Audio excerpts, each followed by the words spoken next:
നസ്രസിലെ Mary ജോസഫിന് കാര്യം വ്യക്തമാക്കി കൊടുക്കുന്നു. 1944 മെയ് 31. 53 ദിവസങ്ങൾക്ക് ശേഷം ഈ ദർശനത്തിലൂടെ മാതാവ് പ്രത്യക്ഷയാവുന്നു. ഈ ദർശനം ഈ പുസ്തകത്തിൽ എഴുതാനും എന്നോട് പറയുന്നു. എൻ്റെ സന്തോഷം നവീകരിക്കപ്പെട്ടിരിക്കുന്നു. കാരണം മേരിയെ കാണുക എന്നത് സന്തോഷം തന്നെയാണ്. നസ്രസിലെ ചെറിയ ഫലവൃക്ഷത്തോട്ടം ഞാൻ കാണുന്നു.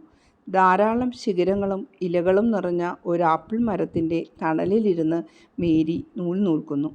ആ മരം നിറയെ ആപ്പിൾ പഴങ്ങളുണ്ട്. അവ ഉരുണ്ട് ചുവപ്പും റോസും കലർന്ന നിറത്തിൽ നിൽക്കുന്നത് കാണുമ്പോൾ കൊച്ചുകുട്ടികളുടെ അനേകം കവിൾത്തടങ്ങൾ പോലെ തോന്നുന്നു. എന്നാൽ മേരിക്ക് റോസ് നിറമൊന്നുമില്ല.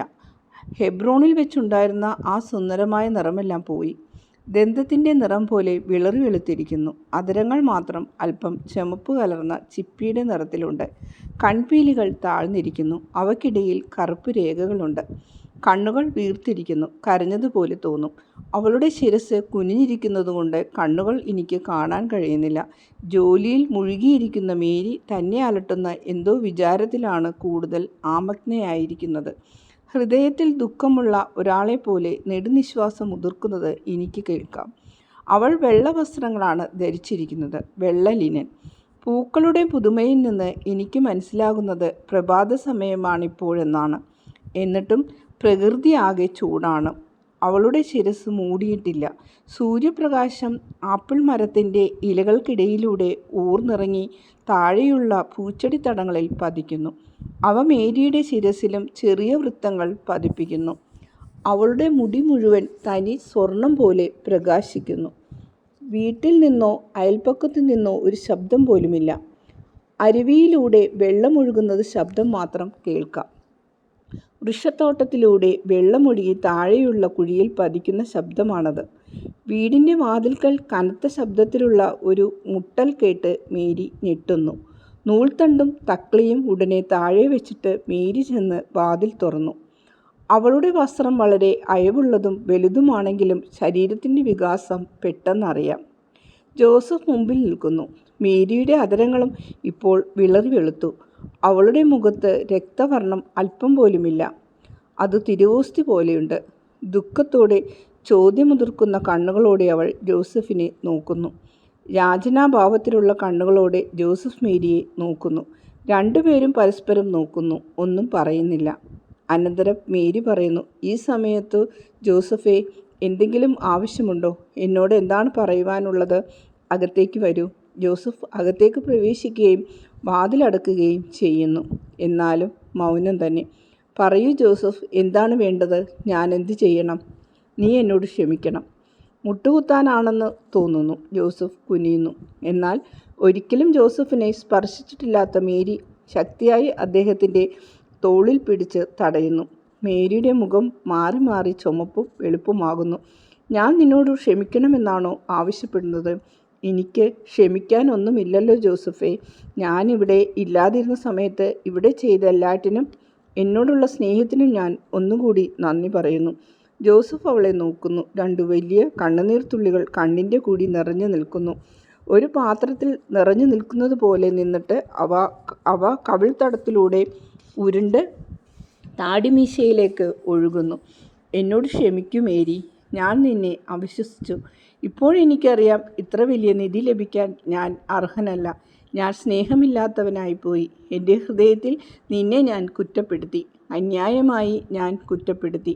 കാരണം സത്യം എന്തെന്ന് പറയുവാൻ നിന്നോട് ഞാൻ ആവശ്യപ്പെട്ടില്ലല്ലോ. ദൈവകൽപ്പനയ്ക്കെതിരെ ഞാൻ പാപം ചെയ്തു. എന്തെന്നാൽ ഞാൻ എന്നെ തന്നെ സ്നേഹിച്ചതുപോലെ നിന്നെ സ്നേഹിച്ചിട്ടില്ല. ഓ, ഒരിക്കലുമില്ല. നീ പാപമൊന്നും ചെയ്തില്ല. തീർച്ചയായും ഞാൻ പാപം ചെയ്തു മേരി. ഇതുപോലൊരു കുറ്റം എൻ്റെ മേൽ ആരോപിച്ചിരുന്നെങ്കിൽ ഞാൻ എന്നെ തന്നെ ന്യായീകരിക്കാൻ ശ്രമിക്കുമായിരുന്നു. എന്നാൽ നിന്നെ തന്നെ ന്യായീകരിക്കാൻ ഒരവസരം ഞാൻ നൽകിയില്ലല്ലോ. നിന്നോട് ചോദിക്കുക പോലും ചെയ്യാതെ ഞാനൊരു തീരുമാനമെടുക്കാൻ ഒരുങ്ങുകയായിരുന്നു. നിന്നോട് ഞാൻ അന്യായമായിട്ടാണ് പെരുമാറിയത്. കാരണം എൻ്റെ സംശയം കൊണ്ട് നിന്നെ ഞാൻ വിഷമിപ്പിച്ചല്ലോ. ഒരൊറ്റ സംശയം പോലും കുറ്റകരമാണ്. അറിവില്ലാത്തപ്പോഴാണ് സംശയിക്കുന്നത്. നിന്നെ അറിയേണ്ടതുപോലെ ഞാൻ അറിഞ്ഞില്ല. ഓ, ഞാൻ അനുഭവിച്ച ദുരിതം, 3 ദിവസം അനുഭവിച്ച ദുരിതം. മേരി, എന്നോട് ക്ഷമിക്കൂ. എനിക്ക് ജോസഫിനോട് ക്ഷമിക്കാനൊന്നുമില്ലല്ലോ. നേരെ മറിച്ച് ജോസഫിന് ഞാൻ വരുത്തിയ വേദന എന്നോട് ക്ഷമിക്കണമേ എന്ന് മാത്രമേ എനിക്ക് പറയുവാനുള്ളൂ. ഓ ശരിയാണ്, എത്ര വലിയ വേദന, എന്തൊരു പീഡനം. നോക്കൂ, ഇന്ന് രാവിലെ ചിലർ എന്നോട് പറയുന്നു, നിന്റെ ചെന്നി രണ്ടും നരച്ചിരിക്കുന്നല്ലോ, നിന്റെ മുഖത്താകെ ചുളിവ് വീണല്ലോ എന്ന്. ഈ കഴിഞ്ഞ ദിവസങ്ങൾ ഒരു 10 വർഷത്തേക്കാൾ ദീർഘമായിരുന്നു. എന്നാൽ മേരി, നിന്റെ ഈ മഹത്വം ഭർത്താവായ എന്നിൽ നിന്ന് എളിമയോടെ മറച്ചുവെച്ച് ഞാൻ നിന്നെ സംശയിക്കാൻ ഇടയാക്കിയത് എന്തുകൊണ്ടാണ്? ജോസഫ് മുട്ടിന്മേലല്ല നിൽക്കുന്നതെങ്കിലും മുട്ടുകുത്തിയതുപോലെ താണുകുനിഞ്ഞാണ് നിൽക്കുന്നത്. മേരി പുഞ്ചിരിച്ചുകൊണ്ട് അവളുടെ കരങ്ങൾ ജോസഫിൻ്റെ തലയിൽ വയ്ക്കുന്നു. അവൻ്റെ പാപം മോചിക്കുന്നത് പോലെ തോന്നുന്നു. അവൾ മൃദുലസ്വരത്തിൽ പറയുന്നു, ഞാൻ ഏറ്റവും പരിപൂർണമാംവിധം എളിയവളായിരുന്നെങ്കിൽ പ്രത്യക്ഷിക്കപ്പെട്ടവനെ ഗർഭം ധരിക്കുവാൻ കഴിയുമായിരുന്നില്ല. കാരണം മനുഷ്യനെ നശിപ്പിച്ച അഹങ്കാരത്തിന് പരിഹാരം ചെയ്യുവാനാണ് അവൻ വരുന്നത്. ഞാൻ അനുസരിക്കുകയും ചെയ്തു. ദൈവം അതുപോലുള്ള അനുസരണം എന്നിൽ നിന്ന് ആവശ്യപ്പെട്ടു. എനിക്ക് വളരെ വിഷമമുണ്ടായിരുന്നു, നീ നിമിത്തം നീ അനുഭവിക്കേണ്ട വിഷമമോർത്ത്. എനിക്ക് നല്ല ബുദ്ധിമുട്ടുണ്ടായിരുന്നു. എന്നാൽ അനുസരിക്കുകയല്ലാതെ ഞാനൊന്നും ചെയ്യുകയില്ല. ഞാൻ കർത്താവിൻ്റെ ദാസിയാണ്. ദാസന്മാർ അനുസരിക്കുകയല്ലാതെ ലഭിക്കുന്ന കൽപ്പനകളെക്കുറിച്ച് ചർച്ച ചെയ്യാറില്ലല്ലോ. ഏറെ കണ്ണുനീർ പൊഴിക്കേണ്ടി വന്നാലും അവർ അനുസരിക്കും, അല്ലേ ജോസഫേ? ഇത് പറയുമ്പോൾ മേരി ശാന്തമായി കരയുന്നു. ജോസഫ് അത് മനസ്സിലാക്കാത്ത വിധത്തിൽ അത്ര ശാന്തനായി കരയുന്നു. കണ്ണീർ തുള്ളി നിലത്ത് വീഴുമ്പോഴാണ് ജോസഫ് അറിയുന്നത്. അപ്പോൾ ജോസഫ് തലയുയർത്തി മേരിയുടെ ചെറുകരങ്ങൾ തൻ്റെ കരുത്തുറ്റ കൈകളിൽ ചേർത്തമർത്തിക്കൊണ്ട് വിരലുകളുടെ അഗ്രത്തിൽ ചുംബിക്കുന്നു. ഇങ്ങനെ ചെയ്യുന്നത് ആദ്യമായിട്ടാണ് ഞാൻ കാണുന്നത്. പീച്ചുമരത്തിൻ്റെ മുട്ടുകൾ പോലെ മേരിയുടെ വിരൽത്തുമ്പുകൾ ജോസഫിൻ്റെ കൈപ്പത്തിക്കു വെളിയിൽ കാണാം. ഇനി നമുക്ക് ഒരുക്കങ്ങൾ നടത്തണമല്ലോ. ജോസഫ് പൂർത്തിയാക്കുന്നില്ല. മേരിയുടെ ശരീരത്തിലേക്ക് ജോസഫ് നോക്കുന്നു. അവൾ വിവരണയായി പെട്ടെന്ന് ഇരിക്കുന്നു. ശരീരത്തിൻ്റെ വ്യത്യാസം കാണാതിരിക്കാനാണ് മേരി ഇരുന്നത്. വേഗമെല്ലാം ചെയ്യണമല്ലോ, ഞാൻ ഇങ്ങോട്ട് വരാം. വിവാഹം പൂർത്തിയാക്കാം. അടുത്ത ആഴ്ചയിൽ നടത്തിയാൽ എന്താ? ജോസഫേ, നീ ചെയ്യുന്നതെന്തും എനിക്ക് സമ്മതമാണ്. കുടുംബത്തിൻ്റെ തലവൻ നീയാണ്. ഞാൻ നിൻ്റെ ദാസിയും അല്ല, ഞാൻ നിൻ്റെ ദാസനാണ്. നിൻ്റെ ഉദരത്തിൽ വളരുന്ന കർത്താവിൻ്റെ സന്തോഷവാനായ ദാസനാണ് ഞാൻ. ഇസ്രയേലിലെ സ്ത്രീകളിൽ ഏറ്റവും അനുഗ്രഹീത നീയാകുന്നു. ഇന്ന് വൈകിട്ട് എൻ്റെ ബന്ധുക്കളോട് ഞാൻ പറയും. അതെല്ലാം കഴിഞ്ഞ് ഞാനിവിടെ ആയിക്കഴിയുമ്പോൾ നമുക്കൊരുമിച്ച് എല്ലാം ഒരുക്കാം. സ്വീകരിക്കുന്നതിന് എങ്ങനെ എൻ്റെ ദൈവത്തെ എൻ്റെ ഭവനത്തിൽ ഞാൻ സ്വീകരിക്കും? ദൈവം എൻ്റെ കരങ്ങളിൽ ഞാൻ സന്തോഷം കൊണ്ട് മരിച്ചു പോകും. ഞാൻ ഒരിക്കലും അവനെ തൊടാൻ ധൈര്യപ്പെടുകയില്ല. എന്നെക്കൊണ്ട് സാധിക്കുകയില്ല. ദൈവത്തിൻ്റെ കൃപയാൽ എനിക്ക് സാധിക്കും. അതുപോലെ നിനക്കും കഴിയും. പക്ഷേ ഞാനൊരു സാധു മനുഷ്യൻ, ദൈവത്തിൻ്റെ മക്കളിൽ ഏറ്റവും പാവപ്പെട്ടവൻ. ഈശോ പാവപ്പെട്ട നമ്മുടെ പക്കലേക്ക് വരുന്നത് ദൈവത്തിന് നമ്മെ സമ്പന്നരാക്കാനാണ്.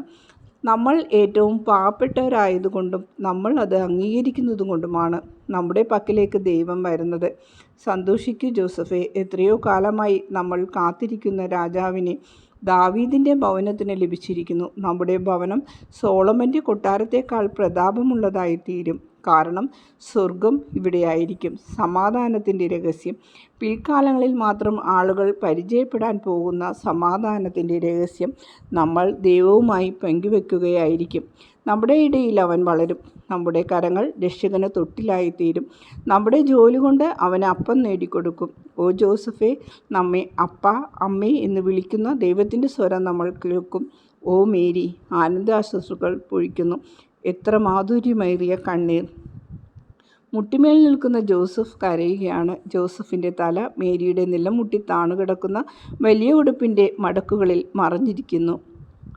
ദർശനം ഇവിടെ അവസാനിക്കുന്നു. മേരി പറയുന്നു, എൻ്റെ വിളറിയ മുഖം തെറ്റായി വ്യാഖ്യാനിക്കരുത്. മാനുഷികമായ ഭയം കൊണ്ടല്ല അതുണ്ടായത്. മാനുഷികമായ രീതിയിൽ കല്ലെറിഞ്ഞു കൊല്ലപ്പെടും എന്നാണ് ഞാൻ പ്രതീക്ഷിക്കേണ്ടിയിരുന്നത്.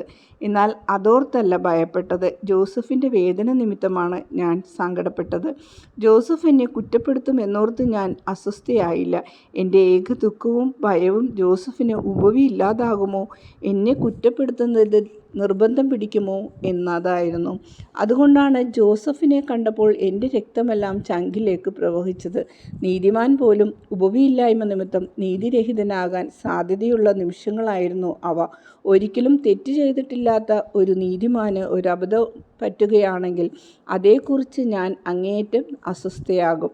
ജോസഫിനോട് ഞാൻ പറഞ്ഞതുപോലെ ഞാൻ അങ്ങേയറ്റം എളിവളായിരുന്നില്ലെങ്കിൽ സ്വയം താഴ്ത്തിയ അവനെ ഉദരത്തിൽ വഹിക്കുവാൻ അർഹമാകുമായിരുന്നില്ല.